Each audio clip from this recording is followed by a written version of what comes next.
हाय, hello, नमस्कार, स्वागत आहे तुमचं माझ्या चॅनलवर. मी आहे निर्मला पाठडे आणि आजचा ब्लॉग बघा. आजचा ब्लॉग खूप छान होणार होता, पण ब्लॉग पूर्ण बघा म्हणजे तुम्हाला कळण नेमकं काय झालंय. तर प्लास्टर तर दाखवणारच होते मी तुम्हाला कसं झालंय काय सगळं आतून इकून तिकून फिरून, पण मला ताप आली का अंगाला पण काठी येऊ राहिली, थंडी वाजू राहिली मला लई ताप. पण थंडी न्यायच्या मागे आज आज काहीच करता येत नाही असं वाटतंय, कारण मी एक कुटाणा केलाय. काय केलाय ते तुम्हाला कळणच, पुढं ब्लॉगमध्ये कंटिन्यू राहा. काय म्हणतात ना, 10-5 रुपयाकडे जर बघितलं ना तर स्वतः ते भोगावंच लागतं. तसं मला आज झालंय, अजून नव्हतं झालं पण आता झालं. कारण मी ना 2 दिवसापासून तुम्ही बघताशी इथं कोबा केलाय, इथं पण केलाय दारात चुलीपाशी, आणि खाली पत्रे टाकले होते त्याच्या खाली पण केलाय. तिकडून खडीचा केला येडावाकडा खरबुडा, कारण म्हणजे तिथं धुणं भांडे ते करता येईल म्हणून तिकडं पाणी जाण्यासाठी. आणि इथं केला, इथं परवा दिवशी संध्याकाळी केला, गौंडी गेल्यावर प्लास्टर झाल्यावर ते गेले, सुट्टी झाली, मग मी इथं केला. आणि आज काल दुपारी तिथं केला. तर काय झालं माहिती आहे का, पण तिथं थोडंसं लवण राहिलं, इथं थोडंसं लवण राहिल्यावर का पाणी साचते. हे काय इथं अजून 2 घमेले पाहिजे होतं, आणि तिकडं 2 घमेले मला पाहिजे होता. आणि ते मी आज केलंच असतं तेवढं, तेच काही वाद नाही. पण आज आज काहीच करू शकत नाही, कारण आज आहे ना चलता येईना आणि उठता येईना, इतकं डेंजर परिस्थिती झाली ना. काय आलं काय त्यांना काय घोटाळा आहे तुमचा? तेवढी पकडीने कढई खाली ठेवा, लाईट गेली. मला आहे ना उठून तिथपर्यंत जायची सुद्धा इच्छा राहिली नाही, म्हणजे इतकंच बेकार हो राहिली नाही, म्हणजे चालताच येणार नाही. आली कोण ठेवा, चुलीवर कढई ठेवली होती मी आज एकादशी फराळाचं करायला. नेमकं लाईट गेली शेंगदाण्याचा कूट काढायला, पण मस्त करता येणार, पण केल्याशिवाय पर्याय नाही. कोण करणार आहे आपली? खरंच असं काही वेळ आली ना मग आई आठवते, ज्याला आई नाही त्यालाच त्या वेदना कळतात. तर सर्वांना एवढीच विनंती आहे की ज्याला आई असेल त्याने आईची किंमत करा. आई नसल्यावर आईची किंमत कळते, खरंच कळते. तर चला तुम्हाला सांगते काय झालं. मी काल तो खालचा कोबा केला, पूर्ण झाला, आणि इकडं ना थोडंसं आबडधोबडच वाटू राहिलं मला जास्त.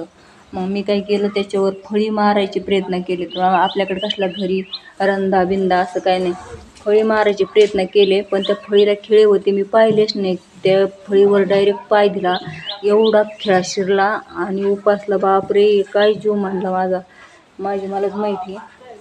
आणि तो पाय ना पूर्ण इथपर्यंत कमरापर्यंत पूर्ण पाय असं म्हणजे जाम झालाय, चालताच आहे ना उठून. आणि त्याच्यामुळे अशी थंडी. तिथून नका जाऊ ना, त्या चपलाची माती पोत्यावर, चप्पल घालून पोत्यावर चालले पाहिजे. भाकरी करायचं, स्वयंपाक करायचं, काय करायचंय मला यांना किती सांगा ना. ते नुसते माणसाला येतंय ना, ते शिमिटम पाणी असं वैताग आलाय, ते वल्ल वल्ल वल्ल. आणि यांनी जास्त रडकुंडी आणायची बारी. हा हाय ना, हा पाठे बोकडे. तर चला ये परी आल्या आता, हळूहळू त्याच्याकडे जाते. बापरे, चप्पल घातल्याशिवाय तर अजिबात चालता येणार. तर मला चालताच येईना, मी इथंच बसले. आणि ते गेलेत आता शेळ्याकडं बघायला.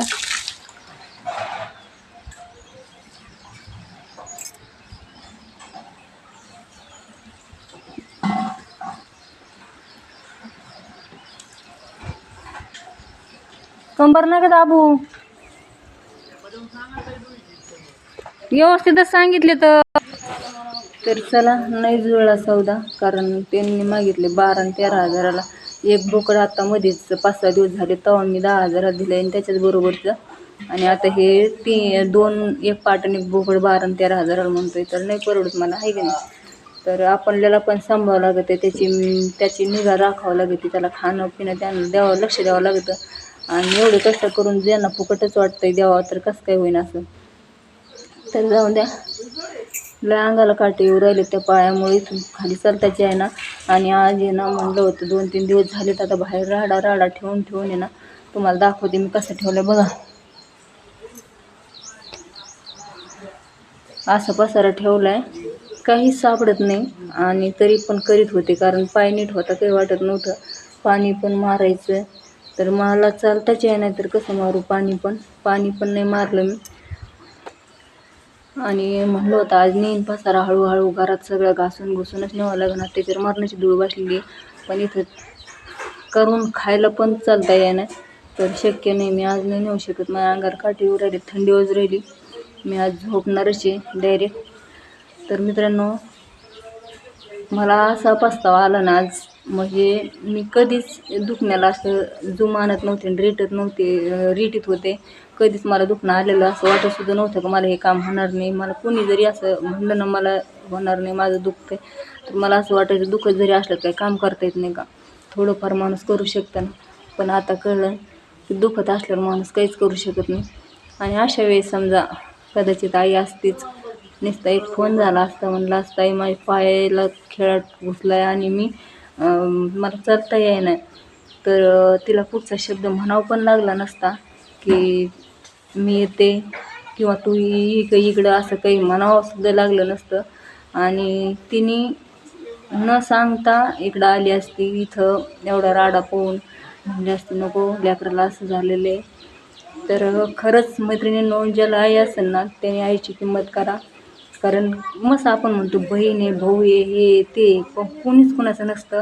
आपण सगळ्यासाठी करा. मी इथून मागं जेवढं केलं ना सगळ्यांसाठी, कधीच असं म्हणजे विचार नाही केला की हे मला कामं येते ना, अशा हिशोबाने नाही केलं.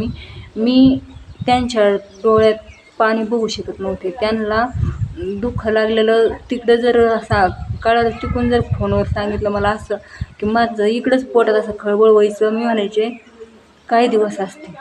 आणि मी जेवायचं जरी असलं तर दुसरा घास मला तोंडात जात नव्हता. मी त्याच्यात हात धुवून मी डायरेक्ट गाडी धरून निघून त्यांच्याकडे जात होते आणि वेळेला त्यांच्या कामं येत होते. पण आज आपल्यासाठी बघा, आपल्याला दुःख लागले कुणीच नाही, कुणीच, आणि येऊ पण शकत नाही का.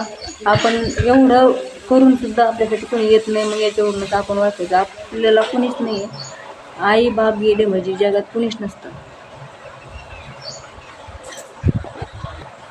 केलंय तर मला असं नाही म्हणायचं आपण केलंय त्यांच्यासाठी मग त्यांनी आपल्यासाठी केलंच पाहिजे. पण ते सण तसं केलंय म्हणून दुसऱ्यासाठी करायचं हे उपकार असतो. पण जीव माणसाचा आपापच हे झाला पाहिजे. कारण मला तसं होतं आणि आज मला कळलं की आपल्या जीवाचं कोणी नाही आहे. कारण आपल्याला आपला जरी सगळ्यात जीव गुंतला ना, तर आपल्या जीव कोणाचाच गुंतत नाही हे आपण समजून जायचं.